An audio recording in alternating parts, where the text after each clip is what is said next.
students, in your week 1 assignment, we are going to be learning about learning styles. Now, there's 4 types of learning styles: visual learning, auditory learning, reading and writing learning, and kinesthetic learning.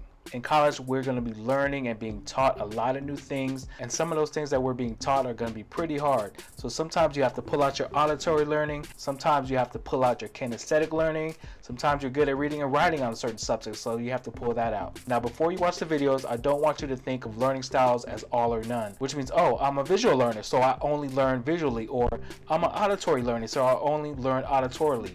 We all actually use all 4 of those types of learning, and we all learn differently. So one person may primarily be an auditory learner, but every now and then they'll have to pull out their visual learning or their kinesthetic learning, or sometimes we have to combine both visual learning and auditory learning, or kinesthetic learning and reading writing learning, or any combination of the types of learning to learn something when it's really complicated. So go ahead, check out the videos below in part 1, then do part 2, which is a longer explanation of the learning styles.